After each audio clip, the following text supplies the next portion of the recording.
away. West. Back to George. Down to 5 seconds. Ball's deflected away. West. George fires for the tie. He's got it! George with a three-pointer to tie. Good job faking. Got the rebound, throws it out to Paul George. No, it should have reset. No, I can't believe that. Fortunately, you know why Paul shot it? The shot clock should have reset. It hadn't reset. And when he looked at it, he let it go.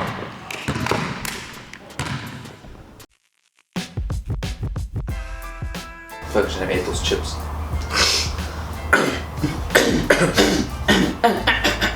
Yo, what's going on, everybody? Nelson Chapman from Hoop Live. Today we got the long-anticipated Nike PG1s, Paul George's first signature shoe. And joining in me with today, I have the homie Kevin Law, the return. Hey, what's up, guys?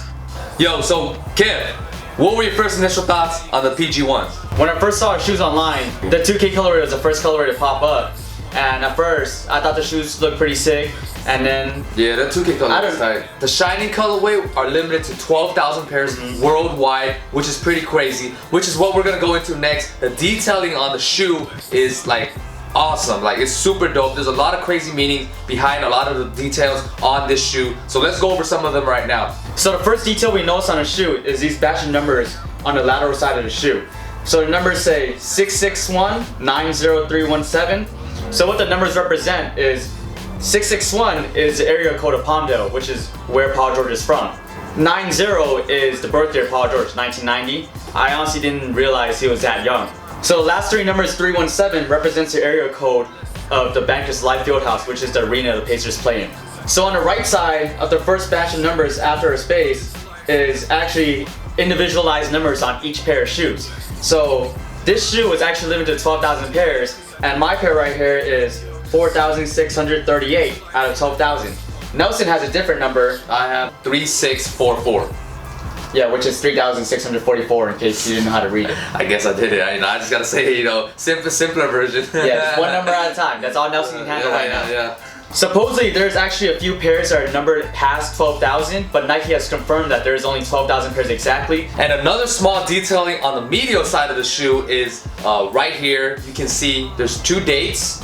On the left shoe, it has 5/1/15, May 1st of 2015 is the birth date of his daughter, Olivia. And on the right one, it says May 2nd, 1990, which is obviously the birthday of Paul George. Yeah, hey, I actually didn't even notice that until you said that right now. But I guess attention to detail, right, guys? Some other details on the shoe is on the back heel is the number 13, which is Paul George's number. Another thing is on the tongue, there's Paul George's logo. As you guys can see the P and the G form there. And what it resembles is actually a bow tie. So what the bow tie represents is Paul George's swag on and off the court, because he likes to keep it classy. Very nice. Alright guys, enough about the details about the shoe. Let's get into specifics about the performance of this. Yee. Starting off with the traction, the Paul Georges have a multi-directional scaled inspired blade traction that provides ultimate court grip. The traction on Paul George's resembles fish scales, which reflects Paul George's love for fishing, which is a pastime he shares with his father, Paul George Sr. Personally, I thought the traction on these were pretty good. It was definitely above average and better than most of the shoes I've been hooping in. The only thing I didn't like about the shoe, because it's personal preference, is that these shoes didn't squeak. But don't let the non-squeaking fool you, because these shoes still grip to the floor really, really well.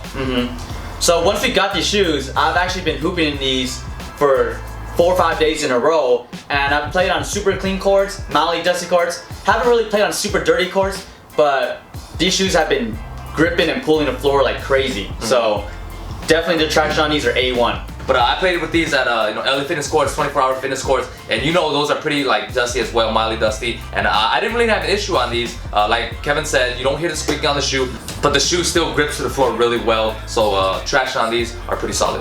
For materials, the PG1 consists of a combination of mesh and nubuck all around the shoe. The materials on the PG1s feels really nice. It's very soft, very flexible. Tony Hartman, PG's designer, and Paul George wanted to create a shoe with a very unique and high quality feel, and I felt like they really nailed it on this one. That's actually a good, storyteller.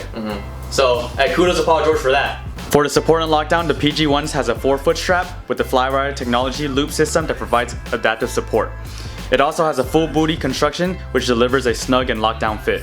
The forefoot strap on the PG1 is a key feature of the shoe that Paul George actually requested when making the shoe, and it actually works compared to other hoop shoes. When you pull the tab, it really tugs on the fly wires on the side, which really pulls the shoe over and locks down your foot even more. Yeah, I definitely agree that the support and lockdown these shoes were excellent.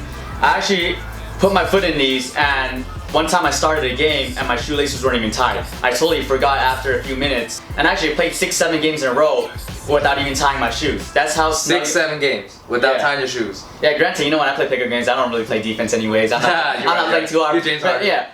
But real talk though, the lockdown on yeah. these is really good. Once you have your foot in there, it's secure. Maybe one thing bad about the sport of lockdown regarding the shape of the shoe is, because of the one booty, it's hard for, wide footers or, people with big foot to get the foot inside of the shoe. But once you're in there, you're good to go. Yep.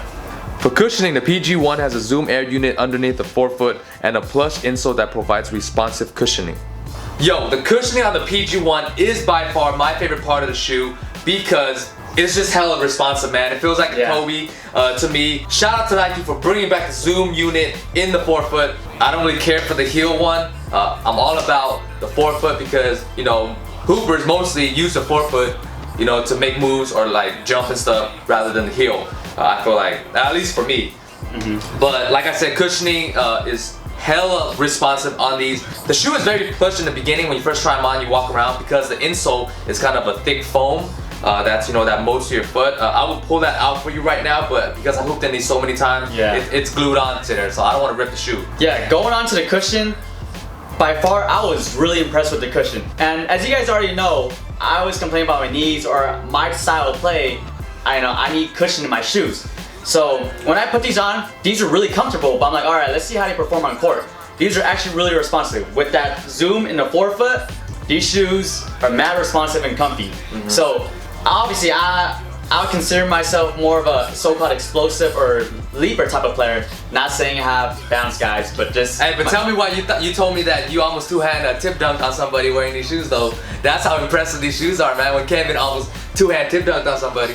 On a 6-foot court, right? Yeah, anyways guys, normally when you plant and you jump off, you're planting on your forefoot, and then when we're landing on our forefoot. Yeah. I'm constantly on my toes. We're constantly so right it here. would only make sense that we have cushion and responsiveness in the forefoot because that's what we're constantly on.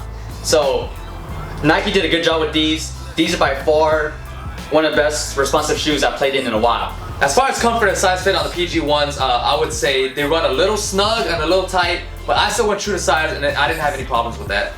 Personally, I thought these shoes ran true to size as well. I normally wear a size 10, so I went with a size 10 and these shoes fit me perfectly fine. For everyone out there who don't really like that snug and tight fit, I might recommend to go half size up. Our best recommendation is just go to the stores and try these shoes on.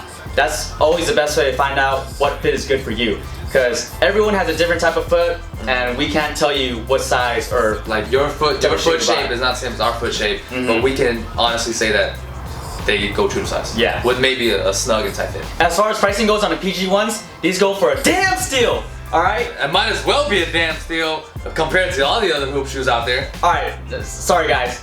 The price... We got too excited. Yeah, we got too excited about the price. But anyways, the box price of these shoes is $110.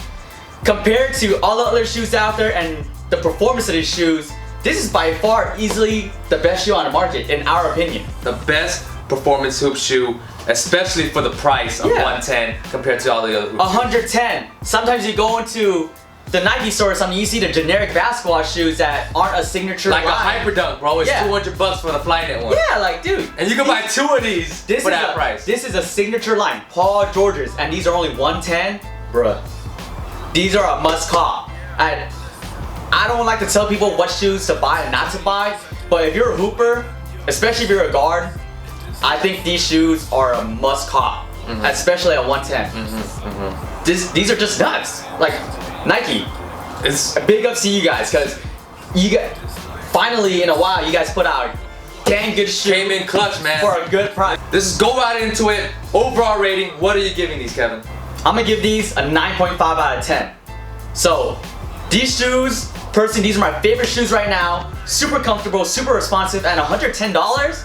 Dude, what other shoe? You can't beat that, man. What other shoe can compete with this? Personally, behind this shoe, or something similar I like, is a KD9, but those retail at $150. These are $40 less $40 is lunch money for an entire week, guys. 9.5 out of 10 easy. These shoes are awesome performers. At the price point, it's just a steal. Yeah, the only reason I pretty did much. not give these a 10 out of 10 is the insoles are kind of cheap, so I feel like I'm gonna need to replace the insoles in a little bit, so that's the only downfall of this shoe. And for my overall rating, I'm gonna give these a 95 out of 10, if I can. But Isn't that the same thing as 9.5 out of 10? a 95 out of 10? Isn't that the same thing as 9.5 out of 10? You said 95 out of 100. No, it's a 10, fool. You need to like open your ears, though. That's a 95 out of 10. No comment, guys. Yeah, so just kidding, but yeah, 9.5 out of 10 for me as well. Like Kevin said, traction solid, cushioning great for me, support and lockdown on point. Look wise, shoe looks dope, and especially to top it all off, 110 retail box sticker for these. You know, these shoes are money. Only downside for me on the shoe, like Kevin said, I totally agree. Insole does wear out pretty, I wouldn't say pretty fast, but we be hooping on these like nonstop, so we can already kind of see that the insoles be, you know, kind of like, you know, disintegrating, and also, you know, tearing holes here and there. But I guess, you know, we're gonna have to replace that pretty soon. Also, another thing is I don't really like, because the Nike swoosh, it's kind of peeling because people be stepping on them or whatever. Yeah, that's true. And also right here on the back on my piece, it's starting to peel off already. The whole sign, like not just the lamination, the whole swoosh on the back is starting to peel a little bit. Wow. 9.5 out of 10 for these. One of the best hoop shoes in the last couple months, man. So, For real. Yep, these are definitely my go-tos. I'm excited to see what other colorways are gonna drop. Get buckets of the PG ones. Yeah. Paul George, Nike, y'all doing the right thing. Thank you guys for watching that sneaker review on the PG ones. Let us know down in the comments below. If you guys have the PG ones, how was it perform for you guys? What do you guys think about it? Do you guys like them? Do you guys dislike them? Also, shout out to the homie Kevin Lau for returning to do sneaker reviews or whatever. Make sure to check out his Instagram, social media will be down below. Once again, thank you guys for watching our video. Make sure to watch this video over here, subscribe up here. Until next time, we out. Peace.